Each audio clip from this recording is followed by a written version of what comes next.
Ocala is one of those markets that when you drive through, you feel like you're in a different state, or you feel like you're transported to another area. Because Yeah. on one hand, you're going to be driving, you're going to see all these canopy trees going over the highways. You're going to see a lot of large estates. In fact, half of the horses that run in the Kentucky Derby are actually raised in Ocala. So a lot of it's horse country. And you're going to see the downtown with its wealth. You're going to see the horses and the estates. And then you're going to see several bedroom communities that start to hmm emerge there. And in these areas, you're going to find a lot of newer homes where people are looking to buy to live in and raise their families. People are looking to rent. Very strong economic center here.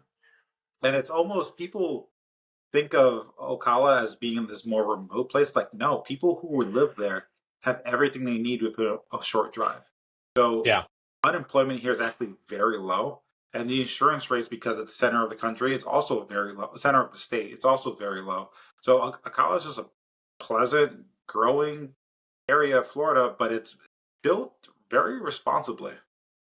Yeah, it's one of those markets that as I talk to investors around North America, everyone's heard of Ocala, or a large number or a large percentage of people I talk to, they've heard about Ocala, but they would lose a bet if I asked them to point to it on a map, right? And so it really is like, let's really look at this because when you're driving it, the joke, the running joke, the cheesy joke I like to tell is like, welcome to the mountains of Florida, right? Because we've got little tiny hills. But when you think about Gainesville, major college town, University of Florida, just north of you. You've got the villages. You're kind of at the tip of the spear between Orlando and Tampa. It's such a great proximity to so many aspects of Florida that once people really start to understand, oh, it's a great community.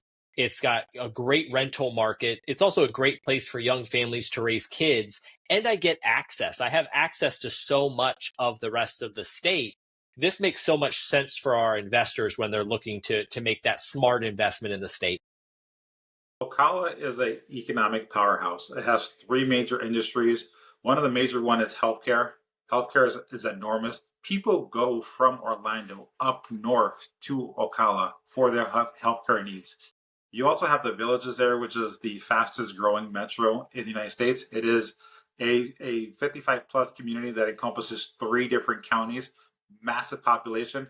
And what's good about them is that they're the wealthy kind of retirees. They're the ones Yes, that go out on a Tuesday, right? They'll break their hip on Wednesday and they'll get new dentures on Thursday. So a lot of that's it. medical need, a lot One of stop shop. medical needs is being spent there. So healthcare huge.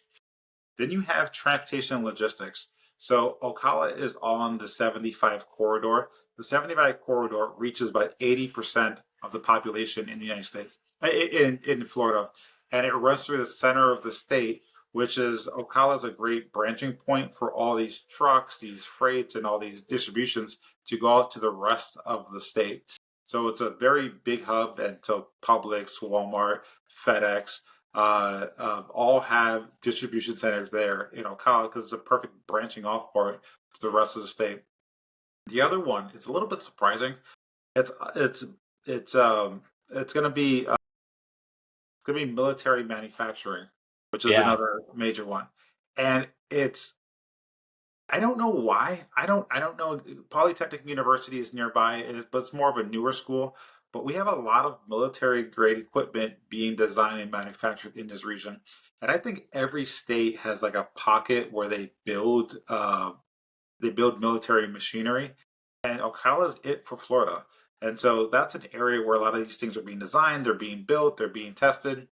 And if you think about those industries, healthcare, transportation, and military, they're all stable industries where they're not going to have dramatic highs or dramatic lows. Very stable. Yeah, and Ocala is still technically Central Florida. I know Central Florida. You and I joke it's a pretty beautiful 2.5 hour drive north to south for Central Florida.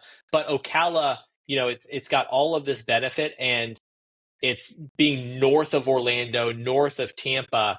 It's going to be a great option for future growth and economic growth because those areas that I just mentioned they're getting more expensive by the day. Ocala continues to be a great option for individuals looking for quality of life, strong economic factors, as well as just a general strong investment market, knowing that that is going to be a magnet for renters for the foreseeable future.